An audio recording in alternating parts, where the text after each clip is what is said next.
नमस्कार साथियों, agree thinkers के लर्निंग प्लेटफॉर्म पर आप लोगों का एक और बार स्वागत है। दोस्तों, मैं अवनीश आज आप लोगों के लिए लेकर आ चुका हूं जो हमारी बीएससी एग्रीकल्चर फर्स्ट सेमेस्टर में एग्रोनॉमी के दो कोर्सेज होते हैं। फंडामेंटल्स ऑफ एग्रोनॉमी, जिसका कोर्स कोड AGR 101 होता है, और एग्रीकल्चरल हेरिटेज, जिसका कोर्स कोड AGR 102 होता है। तो आज हम क्वेश्चन पेपर जो मिड टर्म एग्जाम हुआ था वर्ष 2021-22 में, फंडामेंटल्स ऑफ एग्रोनॉमी का जो मिड टर्म एग्जाम हुआ था उसका जो पेपर है, उसके जो 30 क्वेश्चन है उनका हम फुल डिस्कशन करने वाले हैं। तो इसमें हम क्वेश्चन को अच्छी तरह से डिस्कस करेंगे, और क्वेश्चन से जो भी आपके दूसरे क्वेश्चन बन सकते हैं, जो भी टॉपिक है वो हम आपको पूरा बताने का प्रयास करेंगे। तो देख सकते हैं आप AGR 101 BSc agriculture first semester examination 2021-22 agricultural fundamentals of agronomy है। ये 4 क्रेडिट सब्जेक्ट है। इस पर आपको बहुत ज़्यादा ध्यान देना है, क्योंकि इसमें 3 क्रेडिट थ्योरी और प्लस 1 क्रेडिट प्रैक्टिकल होता है। ये मोस्ट इम्पॉर्टेंट है, ठीक है। और ये हमारी DDU गोरखपुर यूनिवर्सिटी का पेपर है, ठीक है। ये देख सकते हैं 13 फरवरी 2022 को ऑर्गेनाइज हुआ था। अब ये जो इंस्ट्रक्शंस हैं आप इनको आप पढ़ेंगे। मैक्सिमम मार्क्स 45 नंबर का होता है, प्रत्येक क्वेश्चन 1.5 नंबर 1.5 नंबर का। अब चलिए हम डायरेक्ट चलते हैं हमारे क्वेश्चंस पर। ये आप देख सकते हैं, फादर ऑफ एग्रोनॉमी इज, सस्य विज्ञान के पिता हैं ला फ्लिट्ज, पीटर डी क्रिसेंजी, MS बेंस कोई नहीं। तो आपको पता है, ये दोस्तों सिर्फ ग्रेजुएशन में ही नहीं, 11th एग्रीकल्चर में काफ़ी सारे एग्जाम्स में और कॉम्पिटिटिव एग्जाम्स में ये पूछ लिया जाता है। बहुत ही साधारण सा क्वेश्चन है, ये आपको याद रखना है। इसका आंसर जो है हो जाएगा आपका ऑप्शन बी, पीटर डी क्रिसेंजी। इनकी बुक थी, इनको कहा जाता है फादर ऑफ एग्रोनॉमी। इनकी पुस्तक आई थी, उसका नाम आपको बता देते हैं, ओपस रूरालियम कामोडारम। इनकी बुक आई थी, जो भी कभी कभी पूछ लिया जाता है। और इनका जो कार्यकाल है वो है 1230 AD, ठीक है। 1230 AD से 1307 AD तक इनका कार्यकाल रहा था, वो आप ध्यान रखेंगे। तो इसका राइट ऑप्शन हो जाएगा ऑप्शन बी, ठीक है। अब सेकेंड क्वेश्चन है, मृदा गठन को परिवर्तित कर सकते हैं, texture of soil can be changed by. देखिए, अब मृदा गठन और मृदा संरचना यानी सॉइल टेक्सचर और सॉइल स्ट्रक्चर में स्टूडेंट्स को बहुत कंफ्यूजन होता है, तो एक एक लाइन में बता देते हैं। देखिए, सॉइल स्ट्रक्चर का मतलब होगा the arrangement of soil particle. Arrangement यानी जो मृदा कण है वो किस प्रकार से व्यवस्थित हैं, यानी कैसे वो अरेंज किए गए हैं, उसको कहेंगे सॉइल स्ट्रक्चर यानी मृदा संरचना। और ये 4 प्रकार की होती है, ठीक है। जैसे ब्लॉकी स्ट्रक्चर होता है, प्रिज्मेटिक स्ट्रक्चर होता है, स्फेरिकल स्ट्रक्चर होता है। 4 प्रकार की संरचना होती है। और अगर मान लिया जाए कि सॉइल स्फेरिकल है तो उससे भी 4 प्रकार की संरचना देखने को मिलती है, दानेदार, स्तंभाकार, ठोसाकार और तिर्यक। तो ये हो जाएगा आपका सॉइल स्ट्रक्चर यानी the arrangement of soil particle. और सॉइल टेक्सचर यानी गठन, मृदा गठन, the size of soil particle, ठीक है। साइज यानी जो मृदा कण है उनकी आमाप क्या है, साइज क्या है, उसको कहेंगे हम सॉइल टेक्सचर। देखिए, तो मृदा गठन को क्या यानी परिवर्तित कर सकते हैं, यूज ऑफ टीलेज प्रैक्टिसेज यानी जुताई विधि का प्रयोग करके, यूज ऑफ मैन्योर्स यानी खाद का प्रयोग करके, और यूज ऑफ फर्टिलाइजर यानी उर्वरक का प्रयोग करके, और नन यानी कोई नहीं। इसका आपको जो राइट ऑप्शन है वो हो जाएगा डी। देखिए, जो टेक्सचर होता है, जो साइज होता है, इसको आप परिवर्तित नहीं कर सकते, ठीक है। मैंने बताया सॉइल टेक्सचर मतलब the size of soil particle. तो जो सैंड सील्ड क्ले की जो हमारा आकार यानी साइज है, जो उसका आमाप है, उसको आप नहीं बदल सकते। साइज तो नहीं छोटा बड़ा किया जा सकता है, तो इसलिए इसका राइट ऑप्शन आपका होगा ऑप्शन डी यानी नन। अब देखिए, थर्ड है, आदर्श पौधे की धारणा दी गई है। The concept of plant ideotype was given bye, किनके द्वारा दिया गया, अर्नन द्वारा, एडम्स द्वारा, डोनाल्ड द्वारा, कोई नहीं। तो देखिए, प्लांट आइडियोटाइप का जो कंसेप्ट है वो दिया गया था हमारे जो डोनाल्ड थे उनके द्वारा दिया गया था ये कंसेप्ट, तो आप लगा लेंगे ऑप्शन सी, अब टिल्थ संबंधित है, टिल्थ देखिए, टिल्थ संबंधित है। टिल्थ इज रिलेटेड टू मृदा समुच्चय के आकार से, shape of soil aggregates. Second option है मृदा समुच्चय की व्यवस्था से, अरेंजमेंट ऑफ सॉइल एग्रीगेट्स, और मृदा समुच्चय के आकार वितरण से, यानी size distribution of soil aggregates, और आल यानी सभी। देखिए टिल्थ क्या होता है वो बता दें। देखिए जो आप टीलेज करते हैं, टीलेज जब आप जुताई करते हैं, टीलेज करते हैं, भू परिष्करण, तो उसके बाद जो हमें मृदा का यानी जो प्राप्त होता है उसको कहते हैं टिल्थ। यानी ये संरचना टीलेज के बाद मिलती है। टीलेज का मेनली अर्थ होता है फिजिकल मैनिपुलेशन ऑफ सॉइल, ठीक है। तो इसका राइट ऑप्शन जो है वो आपका हो जाएगा डी, यानी ये सभी रिलेटेड हैं टिल्थ से, ठीक है। तो ऑप्शन डी ऑल यानी सभी को आप सही करेंगे। देखिए अंधी गुड़ाई से संबंधित है, the crop related to blind hoeing. अंधी गुड़ाई से कौन सी फसल संबंधित है? गन्ना, धान, मटर, बाजरा, sugar cane, rice, pea, pearl millet. तो इसका राइट ऑप्शन आपका होगा ए यानी गन्ना। दोस्तों ये बहुत जगह ब्लाइंड होइंग हमेशा पूछा जाता है बहुत सारे एग्जाम्स में, तो इसको आप ध्यान रखेंगे। इसका ऑप्शन ए सही हो जाएगा, शुगर केन यानी गन्ना। देखिए अब इसके बारे में कुछ चीज़ें आपको बता देते हैं। देखिए गन्ने के बारे में, देखिए इसका जो बॉटनिकल नेम होता है मेनली सेकेरम ऑफिसिनेरम होता है, जिसको नोबेल केन कहा जाता है, ठीक है। और शुगर केन जो वर्ड है वो संस्कृत से, ठीक है, संस्कृत से लिया गया है। और इसका बॉटनिकल नेम पहला होगा सेकेरम ऑफिसिनेरम, जिसको नोबेल केन कहते हैं। फिर सेकेरम बारबेरी होता है, जिसको इंडियन शुगर केन कहते हैं। सेकेरम स्पॉन्टेनियम होता है। ये सारे इसके बॉटनिकल नेम होते हैं, लेकिन ज़्यादा आपसे पूछा जाता है सेकेरम ऑफिसिनेरम। तो राइट ऑप्शन का हो जाएगा ऑप्शन ए शुगर केन यानी गन्ना।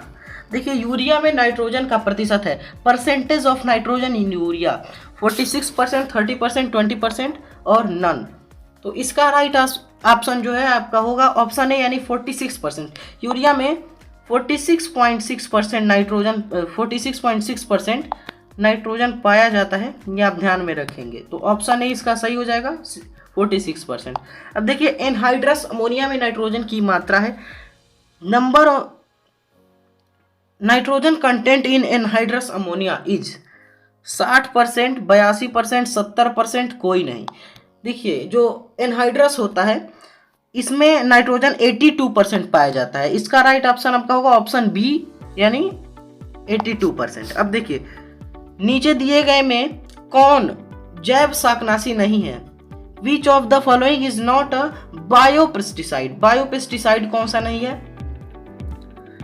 बायोनीम, डाइपेल, आइसोप्रोट्यूरान और कोई नहीं। देखिए इसमें बायोपेस्टिसाइड पूछा जा रहा है, तो जैव शाकनाशी इनमें से कौन सा नहीं है, ठीक है। तो इसमें आपका राइट हो जाएगा आइसोप्रोट्यूरान।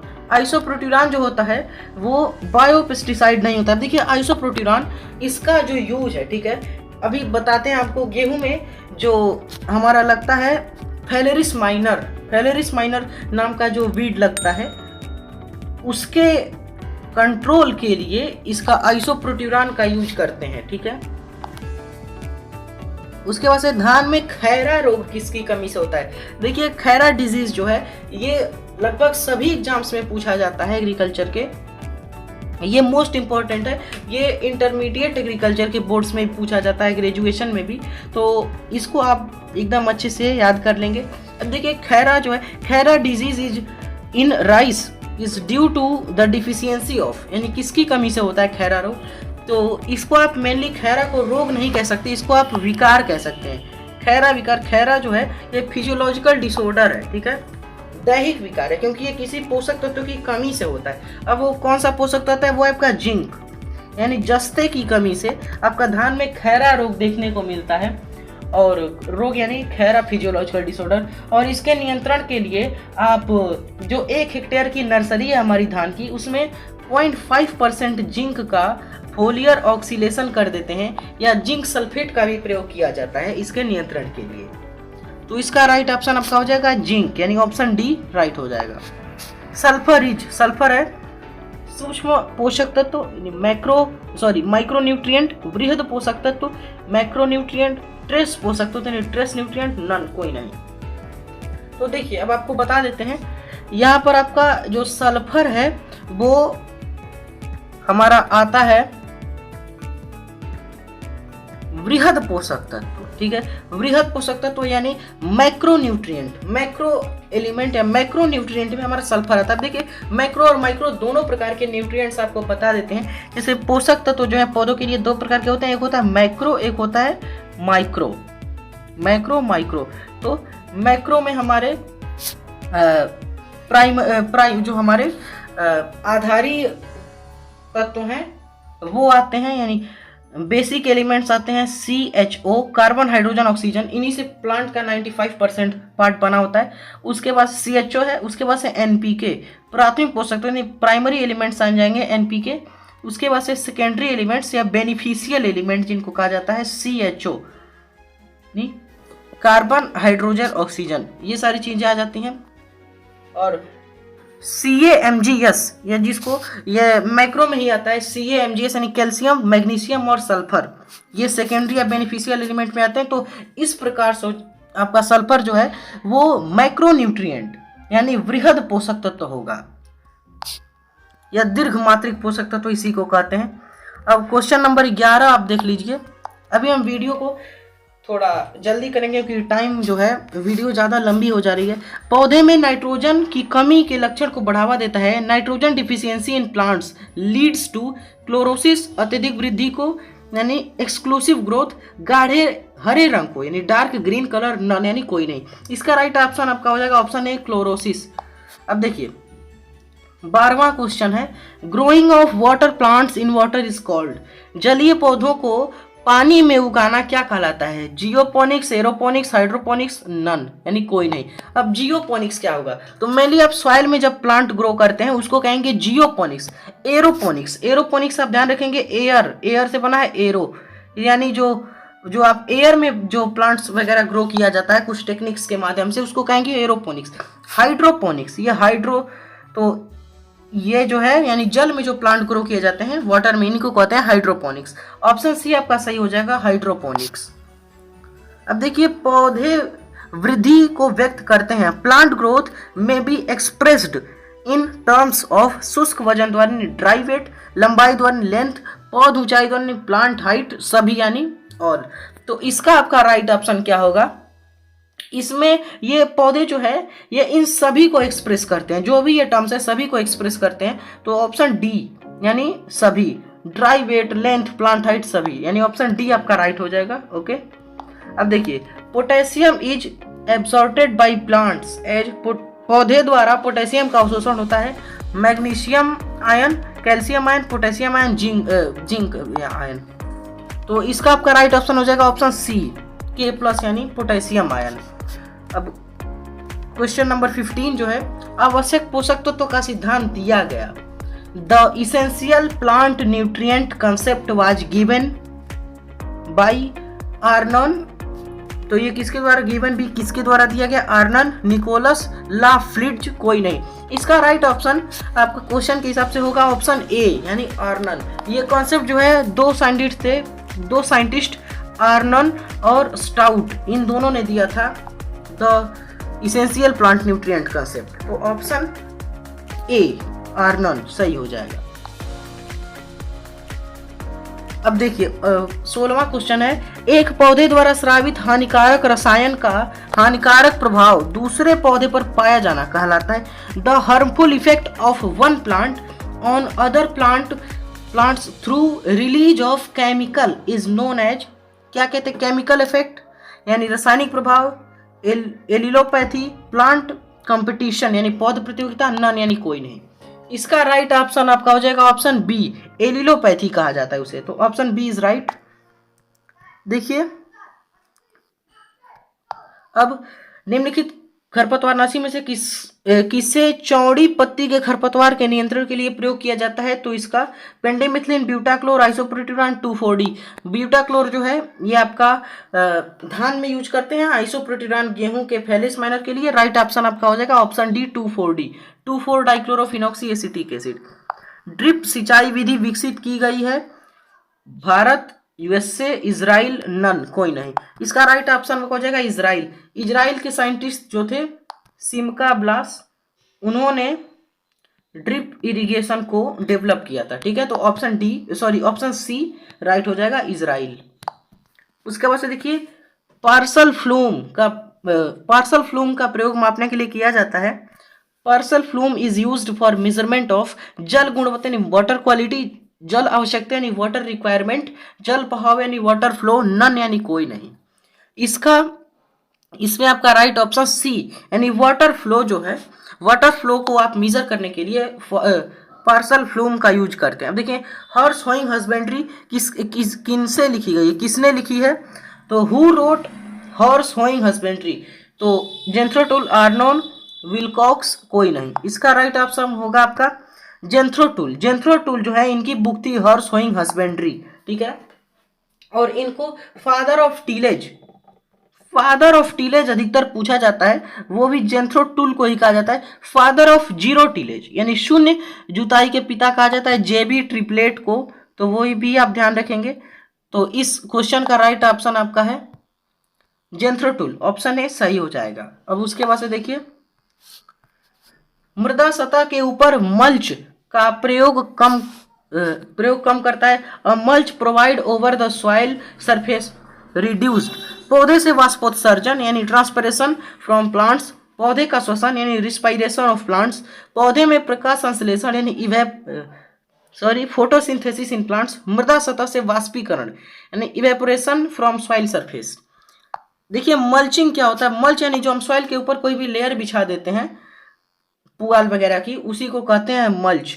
अब इसका राइट ऑप्शन आपका हो जाएगा option number D, evaporation from soil surface, ये आपका राइट ऑप्शन हो जाएगा, यानी ऑप्शन डी मृदा सतह से वाष्पीकरण। अब क्वेश्चन नंबर 22, गेहूं में प्रथम सिंचाई दिया जाता है। First irrigation in wheat should be given at अंकुरण अवस्था यानी जर्मिनेशन स्टेज, ताजमूल अवस्था यानी क्राउन रूट इनिशिएशन स्टेज, कल्ले निकलने की अवस्था यानी टिलरिंग स्टेज, और पुष्पन अवस्था यानी फ्लोरिंग स्टेज। राइट ऑप्शन हो जाएगा आपका ताजमूल अवस्था, इसी को सीआरआई स्टेज कहते हैं यानी क्राउन रूट इनिशिएशन स्टेज। ये 20 से 25 या 21 DAS का मतलब है डे आफ्टर सोइंग यानी बुआई के 21 दिन बाद या 20 से 25 दिन बाद दिया जाता है। गेहूं में 6 सिंचाई होती हैं, CTLFM, ये मैंने ट्रिक बनाई है, सेल्फ ट्रिक है। गेहूं में 6 सिंचाइयां याद करने की, CTLFMD,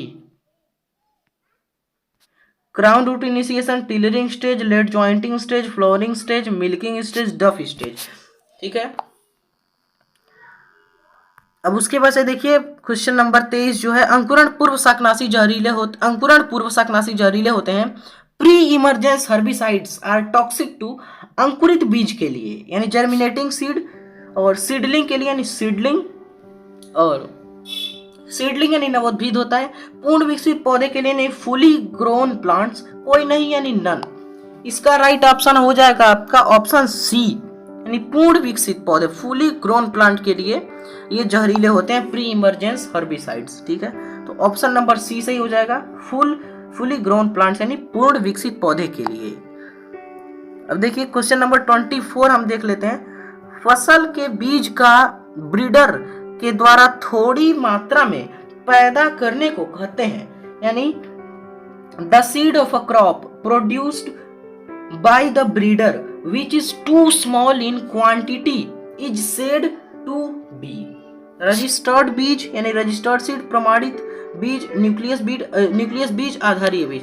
इसका राइट ऑप्शन आपका हो जाएगा ऑप्शन नंबर सी।